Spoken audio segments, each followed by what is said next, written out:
Umpire Mag feed, and I can't wait to go across the pond to listen to Across the Pod, fresh out of Wales. Special stuff. Cheers. Hello everyone, Andy here, and here's what you can look forward to in today's episode. In today's episode, in Team Season Preview 21 out of 32, I was joined by Dallas Cowboys fan Paul Redman from the Good Teams Win, Great Teams Cover podcast as we look ahead to the team's upcoming season. Paul discusses whether the Cowboys have won the Micah Parsons trade. Ultimately now, I think a full year down the line almost, looking about it, I'd say, yeah, I think the Cowboys are in a much healthier position. I asked Paul about wide receiver George Pickens ahead of his franchise tag year. George Pickens had by far his best year statistically, and much more as Paul predicts the team's overall record in our win, loss or tie segment. Hope you all enjoy. Hello everyone and welcome back to the Across the Pod NFL podcast for Team Season Preview 21 out of 32, and I am as ever your host today, Andy Davis. And as you can see from the episode title, the team in the focus today is America's team, Dallas Cowboys. Now with me, I have got a returning guest, the co-host of the Good Teams Win, Great Teams Cover podcast. Back on the show today is Paul Redman. Paul, it is so good to have you back on. Cheers, Andy. Lovely to see you as always, and good to be back talking about the Dallas Cowboys, because as if we don't talk about them enough as it is. So, yeah. Yeah, it's always a team that everyone loves to talk about. Everyone loves to discuss the Cowboys, whether it's in a good way or the bad way. I'm personally of the good way element. I've always said it before on the show.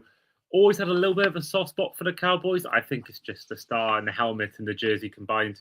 And yeah, it's a good all things Cowboys. But I think there are many people who maybe don't want to listen to about the Cowboys. I think they're a team that divide opinion, whether it's good or bad. And I do realise that I said in the last show the next team was the Packers.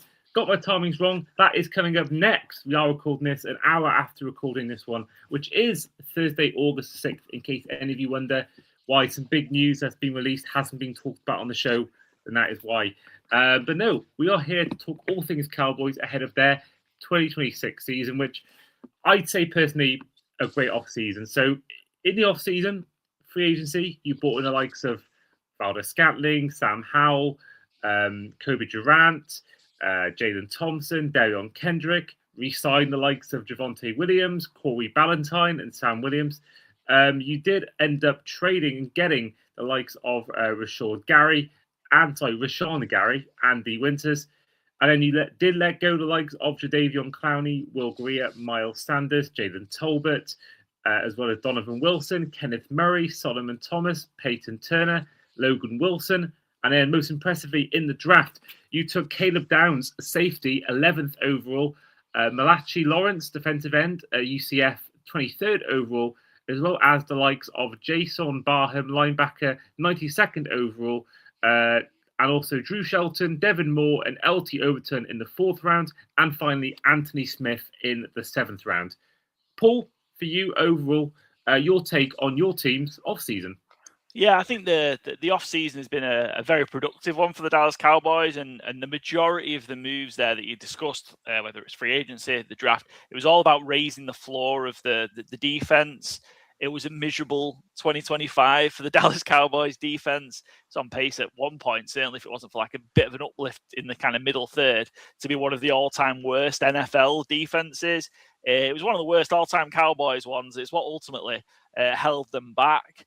The offensive side of the ball, everything pretty good, so not too much change on the offensive side of the ball. Top 5 offense that's got the capabilities of being the number 1 offense in the NFL with the firepower it has. Don't need to do much work there. It's all about raising the floor of this defense, and they've done that not only in the personnel from a player perspective, but also from the coaching perspective as well. So yeah, I think very, very happy, and it's around just kind of lifting the competency of that. Does it mean it's going to be an elite defense like a Texans, like a Broncos, so on, like a Seahawks? I don't think so, but I think it can be a middle of the pack defense, which, if you balance that with how good the offense is likely to be, could be a winning formula. Yeah, and I think we saw Dak Prescott have a really good year, and I think he answered a few critics. Whilst obviously didn't make the playoffs, not a great season in terms of record, but Dak Prescott I thought was kind of I think obviously we'll get onto him a little bit, but George Pickens was probably your biggest shining light on offense. But Dak Prescott I thought when he played was actually well under the radar. I think how good he was last season. Yeah, absolutely. I think kind of whoever plays quarterback for the Dallas Cowboys always has that kind of like intense scrutiny on them. It's like, it's probably one of the most high profile positions in sport, full stop, the Dallas Cowboys quarterback. But I think Dak Prescott's played to a higher level for a very long time now. And it seems to be certainly this offseason, when we've had those kind of weeks in the summer where there's not a lot of news going on and we get kind of these top 10, top 10 quarterback rankings and things like that. Dak Prescott's name seems to be brought in line a little bit more with kind of maybe the second tier of quarterbacks in the NFL, which I probably think is realistic is where he belongs. But I think he stopped getting slander for slander's sake now just because he is the Cowboys quarterback. I think he's getting some of his maybe deserved flowers. He played again for the vast majority of last season, played really, really well. I think again, he's at times has to carry a lot more, or he certainly did last year when he's back, because again of how poor the defense was. That kind of, if the offense wasn't winning wasn't the main reason to win games, they just didn't win games. So he was having to ball out and play at times an MVP level, arguably. But yeah, sadly, just wasn't enough to carry the Cowboys into the postseason. Yeah, I mean it's been obviously last season had a big impact in that. Obviously losing Micah Parsons was huge, but I think there was a lot more problems than just that. But we mentioned Micah Parsons. I mean, he was the main headline maker towards the start of the season. I mean, had that trade from the Cowboys to the Packers, and everyone was sort of giving Green Bay credit. They were saying, are they going to be Super Bowl contenders? And I think until his injury, they were certainly in that conversation. But then he's been injured since. He's going to miss, it seems, might be up to, I think, a month and a half of the season coming up. And I want to ask you, because firstly, no player comes back and you can guarantee they're going to be the same player. But the fact you've got Kenny Clark in, who I think pitched in with some good numbers last year, looking at his stats from 2025, most notably, 36 combined tackles in 2025. But then you also got the first round picks from this year's draft and next year's draft. And that was a draft where you traded it to the Eagles and then got, Malachi Lawrence as part of that. And who knows who you're going to get 2027. But I think if Parsons misses, the opening 6-7 weeks, and with that division being as tough as it is, there's no I wouldn't be shocked if the Packers finish third or fourth in that division, purely because Parsons is out for a good month and a half in what is compared to other sports, a short season. Now, albeit, Parsons isn't a young player anymore. So with that as well, you got players coming in, younger players coming in that position, and how it's gone so far in what the year has been since. Yes, he is a better player than Kenny Clark and probably Malachi Lawrence, but also he hasn't exactly helped them win anything yet, obviously because of the injury. Do you think at this present time the Cowboys might have won that trade with the Packers? I love this concept, the win the trade concept. It's a great one and a great one for discussion points. But yeah, I think ultimately the Cowboys were in a position where it's so hard because they sort of got themselves into trouble with the Micah Parsons contract, as it would have been, of what they would needed to have paid Parsons because of the previous missteps of how they've dealt with getting Dak Prescott extended, the games they played with CD Lamb, Trayvon Diggs, Micah Parsons' buddy, with extensions, and they just kind of got themselves, because they kind of kicked the can down the road, so to speak, a little bit with those contracts. It created kind of like a point where you couldn't keep paying them all. So ultimately, obviously, there was some unhappiness, I think, Micah Parsons and the ownership. And while he's a premier player in the NFL, no doubt, Cowboys weren't exactly winning with him. They had 3 12-win seasons, and he was off to an unbelievable start, but it wasn't translating into postseason success. So it's hard to say, well, you're going to give him that giant contract, which would have been a record-setting contract for a defensive player on quarterback at the time. And you're not necessarily, what is it giving you? Because it doesn't feel like you are going to be able to win more, and you've got more of your resources pooled up in just kind of 3 or 4 players. Ultimately, now I think a full year down the line almost, looking about it, I'd say, I think the Cowboys are in a much healthier position directly as a result. Again, you look at you mentioned Kenny Clark, obviously, as part of that trade. One of those picks was used, I suppose, as a result. Quinnen Williams came in from the Jets trade deadline last year. You've got Caleb Downs and Malachi Lawrence in as well. So I think certainly if you look at just those 4 players as a direct result, potentially, a little bit, you'd had one of those first rounders anyway, but it gave you the position to take the picks that you did. Then, I think it's a much more impactful for the defense than Micah Parsons alone. And that's not a slight on Micah Parsons. He was absolutely fantastic for the Cowboys. And he's just one of those handful of players in the NFL that you have to game plan for as an offense. You have to try and take him out of the game. And that attention that Micah Parsons gets means other people can succeed. And that's kind of where the Cowboys saw in a couple of years under Dan Quinn as the defensive coordinator, just lots and lots of sacks across the defensive line, and that's a huge factor because Micah Parsons has to be looked after, so to speak, by the opposition offense, and others can take advantage and get home and make plays themselves. Yeah, I mean, I think sometimes you see, in the NFL, you'll see, I think sometimes you see one big player leave, and then you see kind of 2 or 3 other players thrive in their absence. So I think, whilst Parsons, is obviously a standout player, and I think he is, when he's healthy, one of the best players in the league on defense.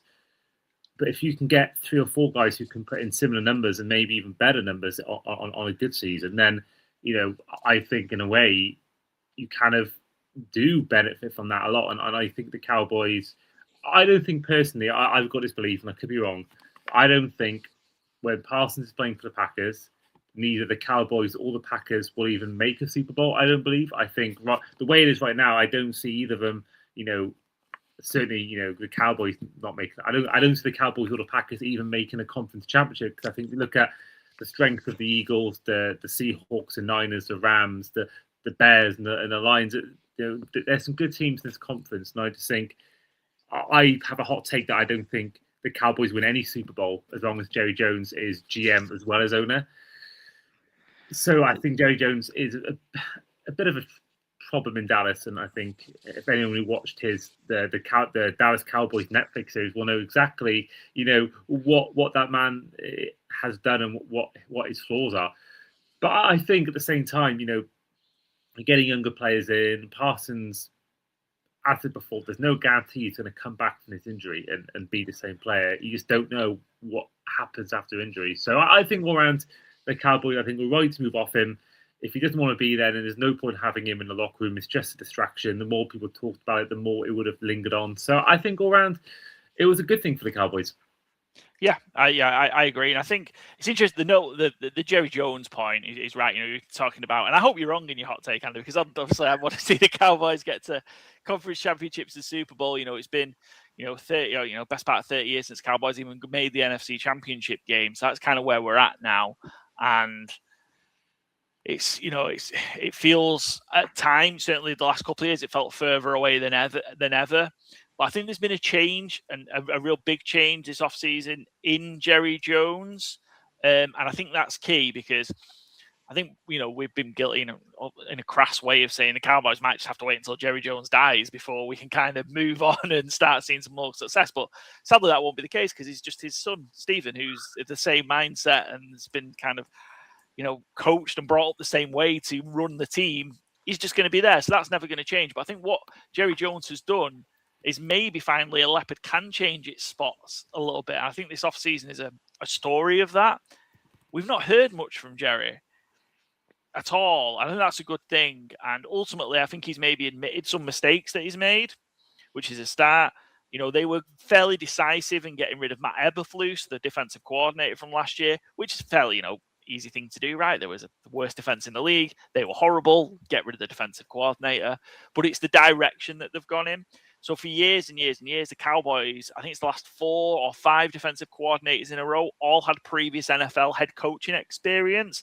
I'll try and get them right in order, but Matt Eberflus, Mike Zimmer, Dan Quinn, Rod Marinelli. There's another in between, but they've all kind of had, they've all these guys who've had an NFL coaching job before, head coaching job before, all very, very experienced, all older guys, and kind of Jerry Jones has valued that. This time he let Coach Brian Schottenheimer, head coach, get his guy, get who he wanted. Schottenheimer never wanted Matt Eberflus. He was never involved in that recruitment process to any sort of meaningful level. But he's let Brian Schottenheimer be the main voice in the defensive coordinator search, and they've gone with a young defensive coordinator, Christian Parker, over from the Eagles, with no experience of defensive coordinator, of any senior coaching positions. So that's a real change. They've moved and emphasized the importance of the defensive tackle position, which we just kind of talked about a little bit. Kenny Clark, Quinnen Williams, what they've kind of been doing in the draft. Stop the drama. George Pickens could have been the story the entire summer, the entire offseason. The franchise tag. Is he going to sign? Is he not? That's actually been dealt with relatively quietly compared to Parsons, Prescott, scenarios that we've had previously. Going and getting a safety and valuing a safety in the first round of the draft. Caleb Downs, which I'm sure we'll get to shortly. Never really placed that positional value on a safety before. He showed up from the end of the draft to the start of training camp last week. We didn't hear a peep from Jerry Jones unless it was about the World Cup. Shut his mouth. And he's even entertaining the idea of putting some curtains up or keeping the sunlight out of the stadium, because that was part of, obviously, the FIFA getting the stadium set up for the World Cup.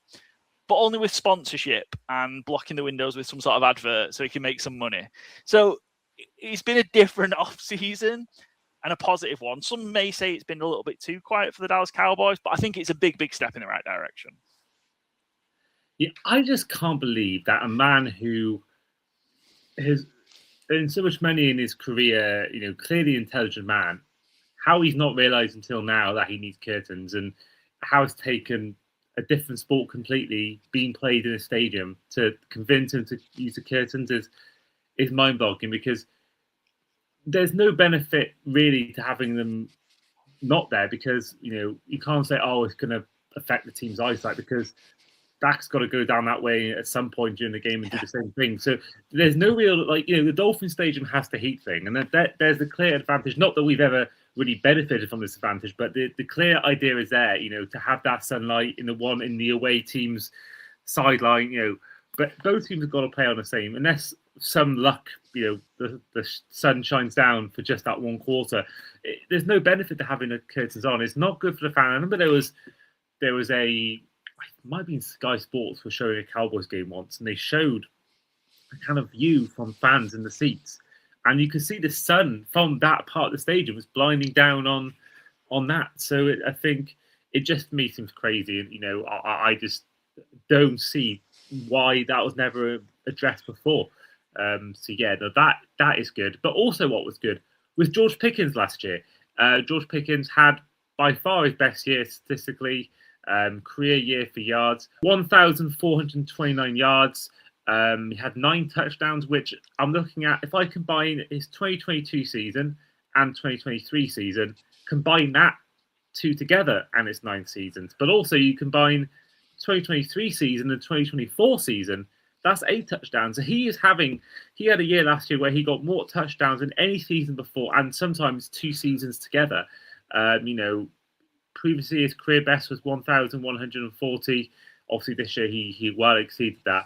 And it's not even just as the stats. I mean, there's plays he made. I remember the one, and I think it was against the Chiefs on Thanksgiving or Christmas Day, one of the two, where he hurdled over the player, and he put in some great plays. And I think he was he outshone CeeDee Lamb, who I think is one of my favourite receivers in the entire league.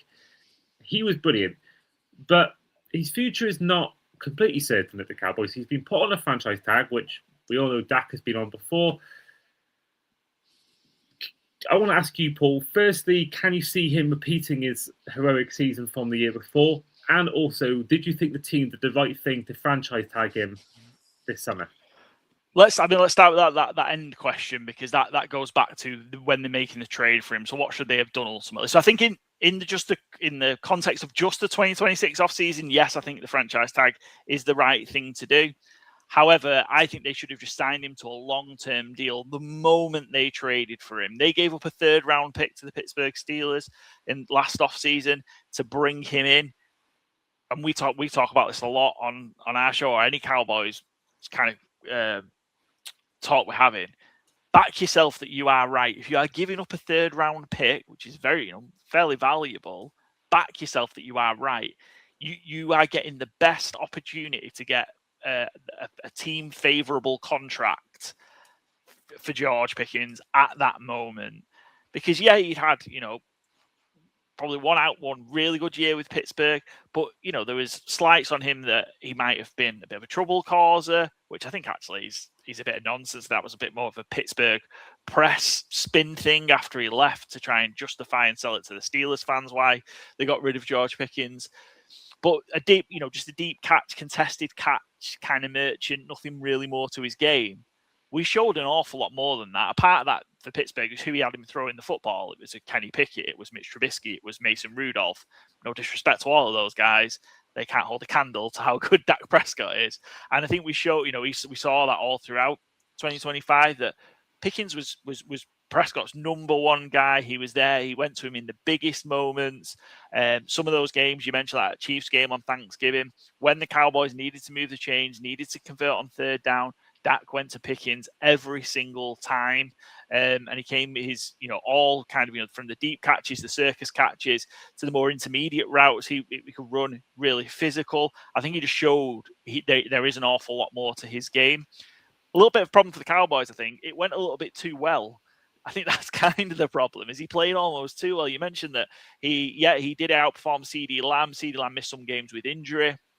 So obviously I think Pickens' numbers are slightly inflated as a result of that. But yeah, he was the Cowboys' number one wide receiver, so he was going to want top tier wide receiver money. Understandably so. If he had just had a complimentary piece, if he was just a complimentary piece to CeeDee Lamb and just had a really, just had a good, solid season, I think that would have put the Cowboys in a better place to get him on a long-term contract, again, at a rate that wasn't top free agency money. We've seen, some of the wide receivers that got paid. Alec Pierce, for example, huge money. Cowboys not in a position this year to commit to that, to a second wide receiver when you're already paying CeeDee Lamb top dollar. So, yeah, I think in the context of this year, right decision, but they should have just done it last year and got it on a friendly deal, and they won't be in this mess again. Interested to see what happens. I think he can repeat. I think just the threat of the two of them, how good Lamb and Pickens are. And again, they complement each other with their kind of skill set. Lamb thrives kind of in that middle 20 yards, kind of middle of the field area, and Pickens can kind of work around that. So I'm expecting them both to have good years, but I think Pickens can have. Will it be as good as last year? I don't know, but I think he'll have another big year.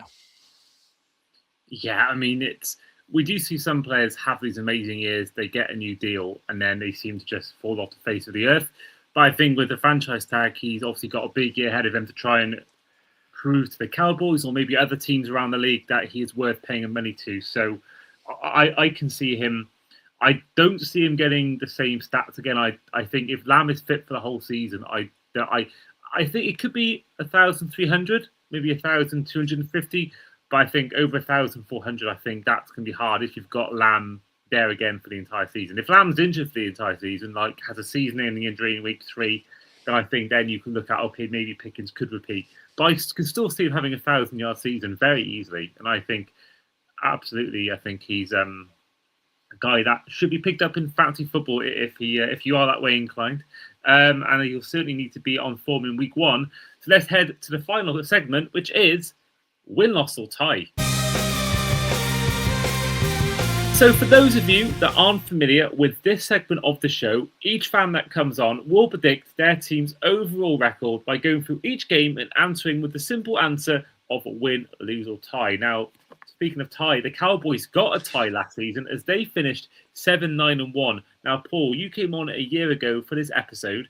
Do you by chance remember what your prediction was 12 months ago? I think it had been like 8-9 or 9-8, maybe. It was probably something around 500. Wasn't too optimistic going into last year. Well, it was 9-8, so you weren't far off. Yeah, game and a half out. Yeah. Just for context, to make you feel better, Our Seahawks fan last year, Javan, predicted 8 and 9. And they won the whole damn thing. So that was quite funny. But week 1, starting off on the road to the New York Giants. Now, I personally, when I first heard it, I'm like, oh no, not again. Cowboys Giants again week 1. But I think about it more. You got Lamb and Pickens, you got Dak, you got Dart, you got Scatterboo, you got Malik Neighbors, you've got John Harbaugh, you've got this Giants defense. This is going to be a great game. So, Paul, win, lose, or tie? I'm going to go. They'll drop the opening game to the Giants. They've just won too many games against the New York Giants recently. The Giants won the Week 18 game last year in what was kind of a nothing game. But certainly before that, I think the Cowboys had won 15 of the previous 16, something ridiculous like that. So I just think it's hard to keep that level of dominance over a team you play twice a year. So I think kind of Sunday Night Football, John Harbaugh's first game for the Giants, you've got kind of all that excitement around, can the Giants be good this year? So I think that might be a little bit too much on the road in week 1. So we'll give the Giants a win there and the Cowboys start 0-1.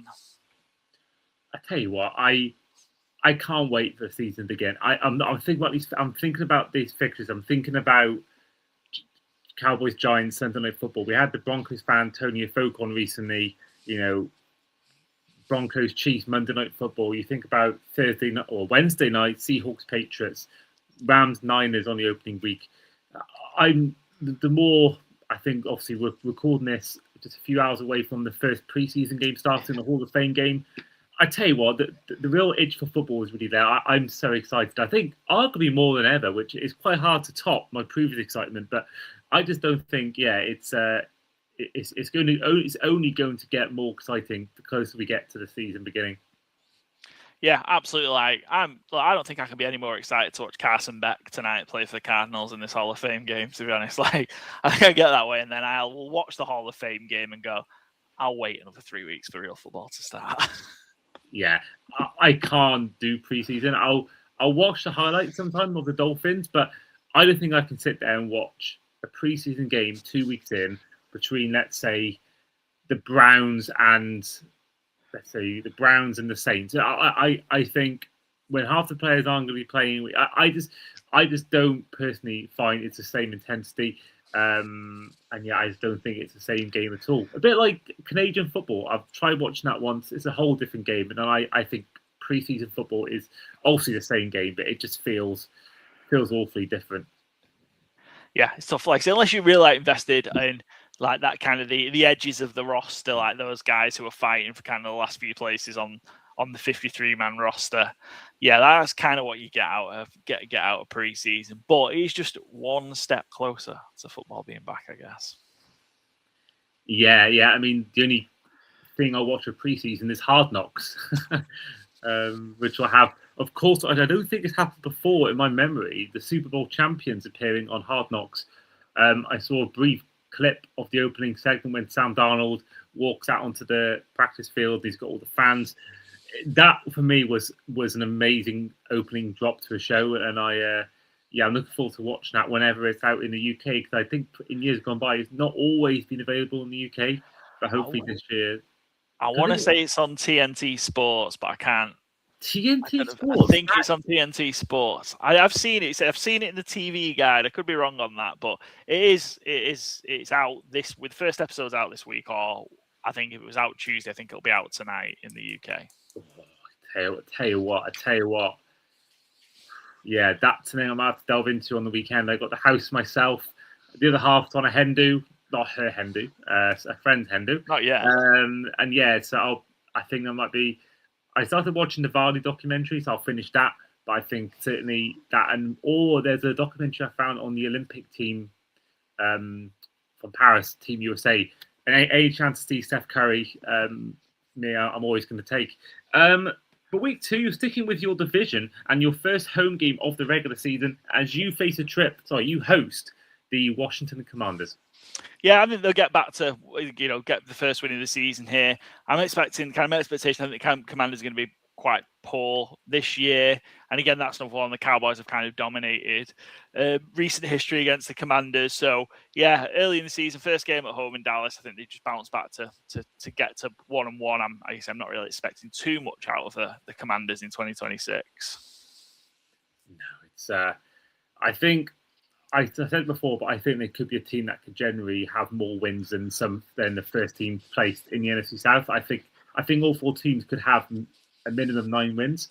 I just think that the Commanders have got such a tough division. I think the Eagles, Cowboys will all be good, and I think the Giants could surprise people this year. So, yeah, no, tough for them. But week 3, you're going to Rio de Janeiro and taking on the Baltimore Ravens at the famous Maracanã Stadium. Yeah, what a great opportunity to go play in a historic soccer football stadium, Maracanã. So yeah, excited for that one. I think the Cowboys will put on a show with us. They are the host team.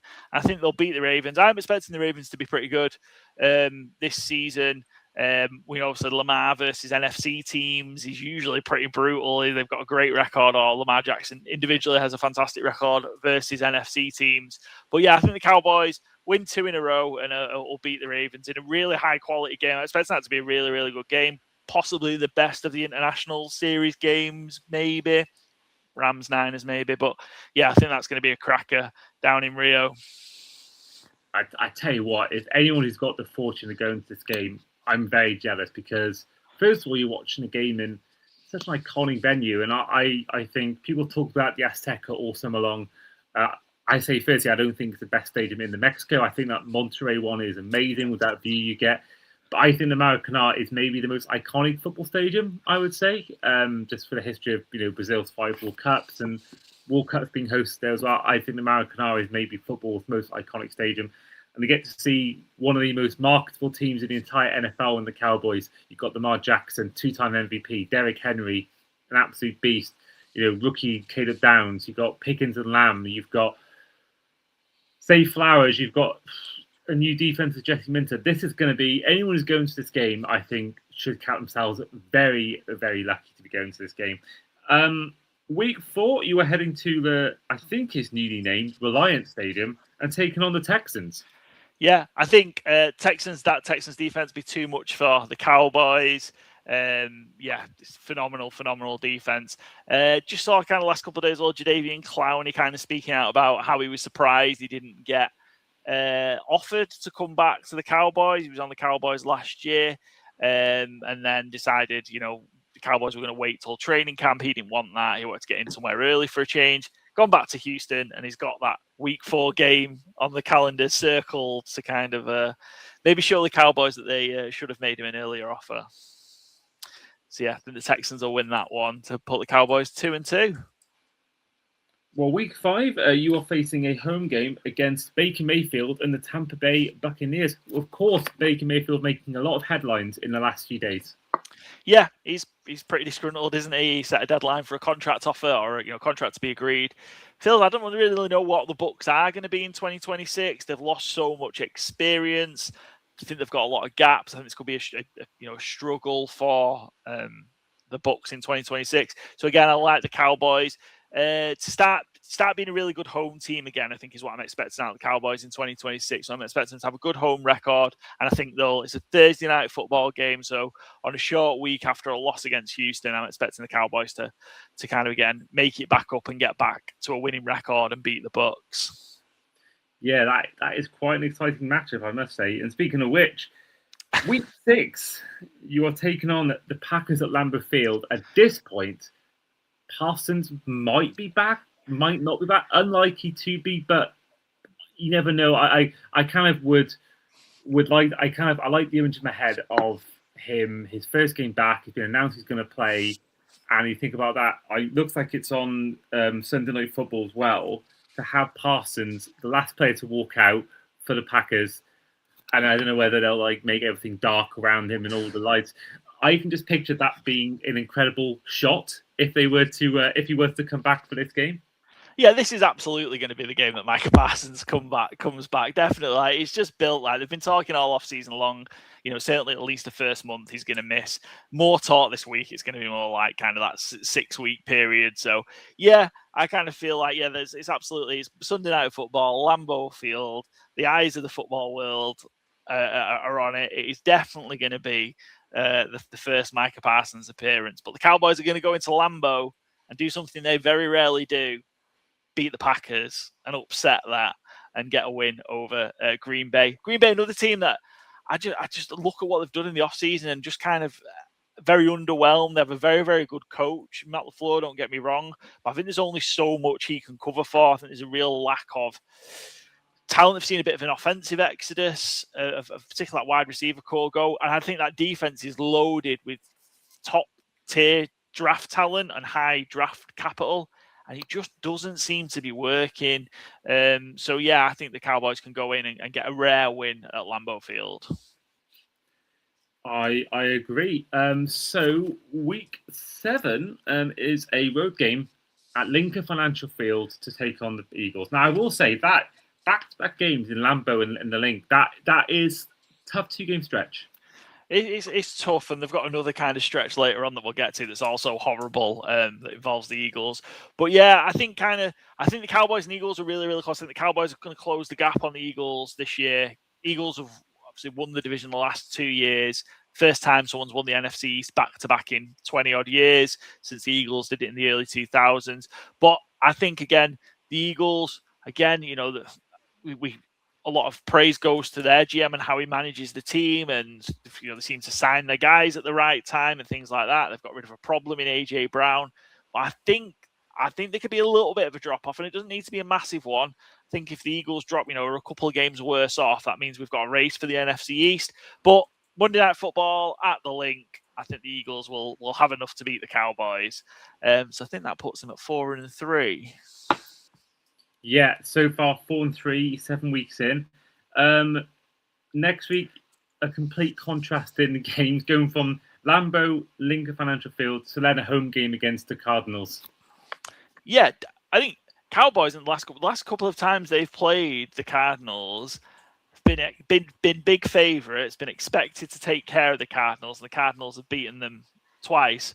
Once last year, Jacoby Brissett came in on a Monday Night Football where the Cowboys were expected to just kind of roll over them, even though they hadn't been particularly playing well. And the Cardinals came in and actually were very, very comfortable winners in that game at AT&T Stadium. And then Cardinals beat them Cowboys a couple of years earlier when they had Josh Dobbs starting at quarterback in Arizona, 14-point underdogs. And they beat the Cowboys outright. So not one to be taken lightly. You shouldn't take any games lightly in the NFL, but I think this Cowboys team will be more, focused and ready for it. There's no gimmies, and I think the Cowboys will take care of business to go to 5-3.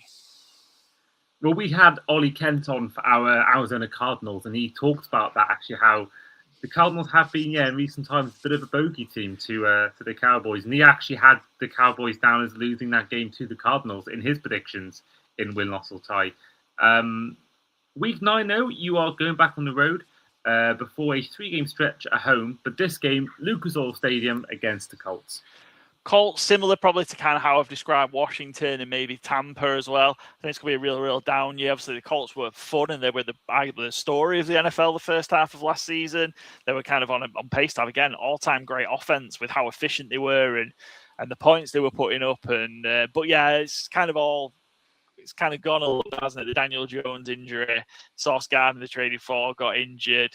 Again, I look at them and I think they're really, really light in a lot of areas across the board. I'd expect the Cowboys to go to Indiana and win. If you are serious about contending and being kind of a player in the postseason, these are the games you've got to win to get there. Yeah, and especially with what's about to come in your schedule, with the exception of one game. It's a pretty tough next 5 games. And starting off, your first of 3 straight games at home, you are hosting an historic rivalry in the Niners. It is, and I'm going to be there. I'm going to AT&T Stadium for this one against the Niners. So very much looking forward to that. Obviously, because I'm going, I've got to say we're going to win, right? But putting my kind of hat, head on the Niners, it is a historic rivalry. I think when you did your rivalries episode a couple of months ago, I talked about this as part of kind of the clips, but. Recently, it's not been a rivalry because the Niners have just completely owned the Cowboys. And with where the two teams are right now, I think it'll be a very close game. This would be a good kind of test of where the Cowboys could get to in the postseason. I think this will be close, but I think the Niners will prevail. I just don't think the Cowboys have got quite to that position there, where I think the Niners will be one of the better teams in the NFC. I think they'll be there competing, not getting hammered, but probably not enough at this point to kind of start overtaking those teams. So that's amazing. I mean, is it your first time in AT&T? It is, yes. It's going to be my first time going to watching any of the games in the US. So doing like a nice trip. My partner is a Saints fan, so we're going to New Orleans first. We're going to go watch. I think you mentioned kind of you don't want to watch the Saints and Browns in preseason. Well, we're going watching the Saints and Browns in the regular season. So yeah, that's the Week 9 game in New Orleans, and then we're heading up to Dallas for Week 10 to catch the Niners and Cowboys at AT&T Stadium, and we're catching LSU Alabama at Tiger Stadium in Baton Rouge as well while we're there. So quite the trip. Wow, that is something. And I don't know what the chances were statistically of me guessing without even realizing what game you were going to, Saints against Browns. I could have even said, I don't know, Panthers against Eagles or something like that, but I ended up picking, that's spooky. I don't know how I managed to get that right. But that's going to be amazing. That trip sounds incredible. And, very, very happy for you that you're going to see them play. And that is an amazing set of games. I mean, LSU Alabama is two iconic teams, especially in recent times. Obviously, Cowboys, Niners, two good teams, two historic rivals. And then Saints, Browns, probably other end of the spectrum, but that stadium is incredible. Superdome, New Orleans as a city. That's going to be an amazing trip, and I am very happy for you. Very jealous that you're getting to do that. So you've been to them all. Don't start you've done them all. Don't start with me. Well, I will say I haven't now. I can't say that with the Bill Stadium being knocked down. Yeah. I can't say that anymore. I have to make a trip to New Highmark. That's cool. There'll be more for you to go to. The Titans one will be ready soon as well, and you can kind of get back to all them as well. Yeah, I think I'm going to wait until there's a few being built. Then I can sort of mix in on one trip. So I think, certainly, the girlfriend wants to go to Chicago at some point. Nashville, Super Bowl, they're hosting it. So that's going to be a good one to go to. And I think there's some, obviously the Chiefs. There's definitely something to go to. But I don't know whether once, I don't know, a mortgage sits in or once, I don't know whether I could quite afford it. Whereas back in the day, it was a case of I was living with the parents, not paying any rent, COVID time, saved up money. So, definitely harder to do it now. But you never know. It's definitely on the plan, but it might be a few years away. But sticking with this, in Week 11, you are hosting the Titans. Yeah. Tennessee, again, I think these are the ones on when you look at the schedule. These are the ones again, there's no soft games, there's no bankers in the NFL, but I'd be expecting the Cowboys to win at home against the Titans. Again, I think the Titans could have a sneaky good year as well. Robert Saleh's a good hire. I think that defense will be pretty good with kind of what they've brought in. And it's just, can they get enough offensively? Have they got enough around Cam Ward to help him grow in year 2? But again, I think Cowboys should have plenty to beat the Titans at home if you're kind of in that kind of push to try and get into the playoffs. Well, then you go on to Week 12, and this is where Thanksgiving comes into the equation as you host the Philadelphia Eagles. Yeah, give me a win over the Eagles. More often than not, the Cowboys and Eagles split the series. So if the Cowboys lose in Philly in Week 7, then give them a win at home. Thanksgiving. It's interesting, like the games on Thanksgiving. It seems to be the last few years, Cowboys have kind of played up to the occasion a little bit more, and they seem to be, I don't know, consciously, or whether it's just the quirk of the NFL schedule, consciously scheduling maybe more bigger games on Thanksgiving, which I think actually helps the Cowboys a little bit more. I think kind of that huge national audience, and how many people tune in and watch it. Usually breaks the record. It usually is the most watched game of the regular season, that Thanksgiving game. But yeah, I like, again, the Cowboys. Again, at that point, if my predictions are right and they lose to Philly and are in a tight race, this becomes a huge, huge game for who potentially is going to win the NFC East. You don't want to kind of have the head-to-head battle lost, in week 12 with kind of, all that to go. That's probably, a 2 or 3 game gap you've got to make up to the Eagles at that point. So I like, again, in a hard-fought game, the Cowboys to come out on top. We mentioned the games. I mean, we talked about on the Rams season preview with Sam Andrews. The games we've got this weekend, that Thanksgiving week, obviously Packers, Rams, Thanksgiving Eve, Bears, Lions, Eagles, Cowboys, and then Chiefs, Bills on Thanksgiving itself. Then you've got Broncos, Steelers on Black Friday, and then Sunday Night Football that week you've got Seahawks at the Niners.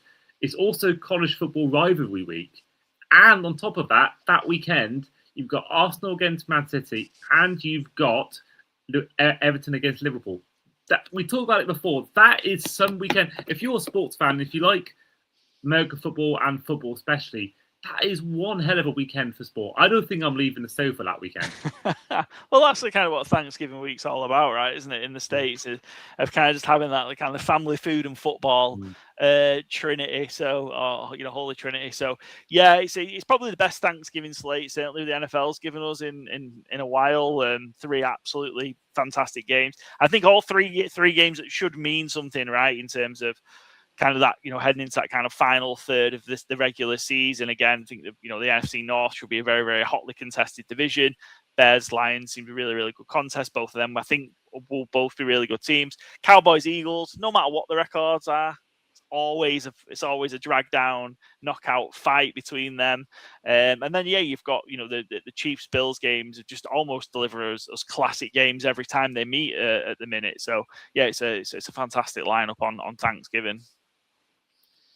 Well, and carrying on to week 13, you are facing a road game against the Seattle Seahawks. Yeah, tough one. I keep flipping this one. Again, I think there's going to be a bit of a drop. I think there's going to be a drop off from the Seahawks. Don't know if it'll quite manifest as a Super Bowl hangover or anything like that. I still think they're going to be as dominant as they were last year. Give that a loss to the Cowboys. Give that a Seahawks win. This is a real tough stretch. This you kind of 4 out of 5 games here. Niners, Titans, but Eagles, Seahawks. Then the next one. It's a rough run. I think the Cowboys end up with kind of like a mini bye, play the Seahawks, then a bye, which probably comes at the right time for them. Yeah, I mean, that week 14 bye is followed up with the favourites to win the whole thing, the Los Angeles Rams. They're already 5-1 favourites to win the Super Bowl. They're about to officially re-add Aaron Donald. He worked out yesterday. It's a matter of time before that becomes official. And yeah, good luck facing Myles Garrett and Aaron Donald this season, because that's going to be... Yeah, I'm sure you saw it, the viral video of the bison chasing the old man down in Yellowstone a few weeks ago and knocking him like 10 feet in the air. That's kind of what NFC quarterbacks are going to be like playing the Rams this season with Donald and Garrett coming down on them. Yeah, I just don't see how. I don't know how any offensive line can handle them. I think that's big. It's at LA. I'd give that a Rams win, I think, as well. They're going to be so good. God bless Jacoby Brissett, Gardner Minshew, or Carson Beck. Whoever plays quarterback for the Cardinals, you've not only them two, but you've got the dark side of the Seahawks. Then you've got a team that, if they're healthy, you've got Fred Warner, Nick Bosa coming up at you. Yeah, God help that Cardinals quarterback room. Week 16 is a home game against the Jacksonville Jaguars. Yeah, again, I probably said this for a few teams. Jacksonville, I think, were a bit of a surprise how good they were kind of last year. It took them a while to get going, and then they were really good down the stretch.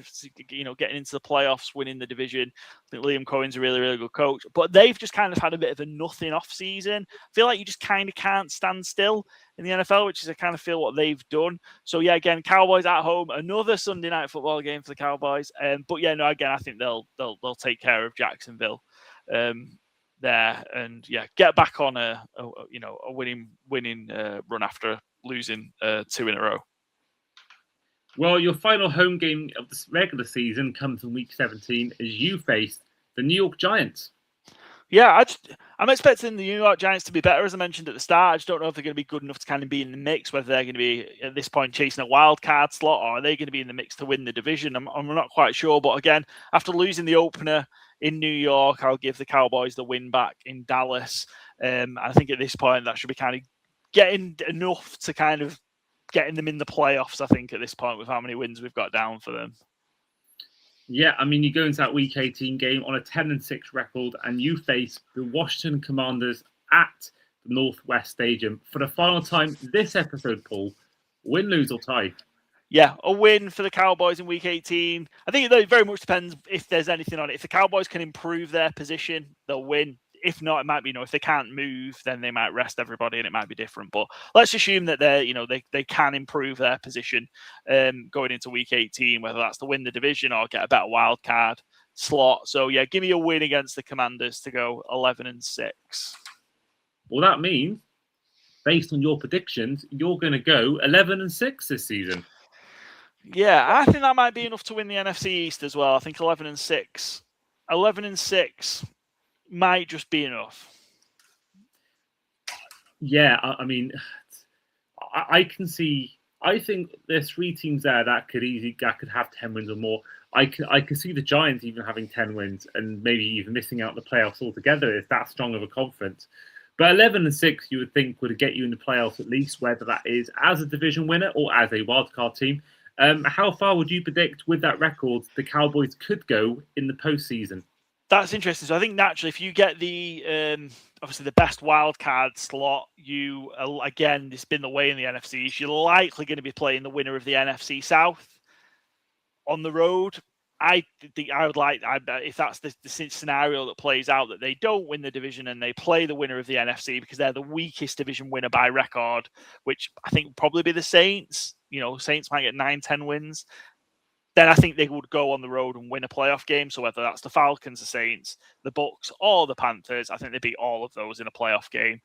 And then it's the dreaded divisional round where they've not been able to obviously get over the hump. And I think that's where it becomes tough because, Lions, Niners, Bears, Rams, I think they're all, some have missed out. They're really, really strong teams. And if you're going on the road to one of them, I think that can be very tricky, and that might be where they fall down. So I think potentially one playoff win. If they're at home, I don't think being at home in the playoffs the way they've been going is a massive advantage because they'll play one of the stronger wildcard teams. So yeah, I think kind of your best bet for kind of any sort of postseason success is being kind of your best wild card, play the NFC South team on the road, get yourself a playoff win, and then see where you go the week after. Yeah, I think everyone's going to be circling that NFC South division winner. I think in a way you're going to probably be in a position where, you get to that kind of, you get to that Week 18. You could be looking to win the division, but also you could look at actually, I could actually benefit from losing this game, not winning the division, and then playing the Buccaneers or Panthers or whoever wins that division. So yeah, that's going to be interesting if it gets to that point in the final week of the season. So that is the end of the show. That is the end of our team season preview, 21 out of 32. Paul, first of all, a huge thank you for coming on today. Yeah, no worries. Appreciate it. Always good to sit down and talk football with you, Andy. Well, likewise. And for those of you that are listening or watching on YouTube, do make sure you check out Paul's podcast, Good Teams Win. Great Team Cover, a podcast that I've been very fortunate to be on a few times in the past. For those obviously listening as well, Paul, you mentioned you got the Cowboys to look forward to, the Cowboys game in AT&T Stadium. In terms of the podcast, what can people expect for the next few months? What have you got planned coming up on the show? Yeah, so where we're at, so we're first week of August, aren't we? So right now we've got the rest of our division previews coming out. So I think we've got kind of two or three of those to do, the AFC divisions, because we've done all the NFC ones. We've got some really good interviews as well. I'm biased, obviously. I'm saying they're really good. We've got some interviews coming up. We've been doing a series of interviews with NFL Academy players and also UK and European players that have gone to go and play college football in America, whether that's through the NFL Academy or through other routes. And we've been doing some interviews then with some of kind of the support people. So coming out this Friday, so Friday the 7th of August, we've got an interview with Natasha Baines, who is the NFL Academy sports psychologist. So we talked to her about kind of her role at the NFL Academy, how she supports the players in their development and so on. And then we've got lots of Union Jack Classic content coming up. So it's the first college football game to be played in the UK at Wembley Stadium. Arizona State played Kansas in mid-September. Again, we attended Big 12 Media Day, which was cool. So we've got kind of all the clips for that are out. We're hopefully going to be doing another interview with the chairman and CEO of the Union Jack Classic. Fingers crossed we're going to be there on game day as part of as a media element rather than just as fans that we usually are. So that'll be cool. And then, just our usual, we describe ourselves as the UK's premier NFL gambling podcast because we're probably the only one. But come along, it's more a social betting thing than a hardcore betting thing. But we do win, and that's not anything braggadocious. 290 odd winning bets last season on the NFL, more than enough winning bets for one per game. Or more than one a game. So on average over the course of the entirety of the season. So yes, it is we're not serious career gamblers or anything like that. It is just three guys from the UK who like to gamble on the NFL, talk about it, but it's not all things gambling. It's previews, news reviews, interviews, as we've just discussed, college football content. Hopefully we'll be doing some stuff in Ireland as well for the Aer Lingus College Football Classic, TCU against North Carolina. Who knows? Maybe we'll get to speak to Bill Belichick. Probably not, but we've got all that coming up as well. So loads. Follow us at GTW_GTC, Apple Podcasts, Spotify, YouTube, and then all the social media channels as well to keep up with everything that we're doing. That's amazing. That's some amazing stuff to come up. So yeah, it's very exciting times for you guys. And I will put in the description on the episode the links to their show and all that good stuff. But in the meantime, this has been the Across the Pod NFL podcast, our Dallas Cowboys season preview. I have been, as ever, your host today, Andy Davis, with our guest in Cowboys fan, Paul Redman. And we'll see you guys for our next season preview, which will be this time the Packers. See you then. Take care.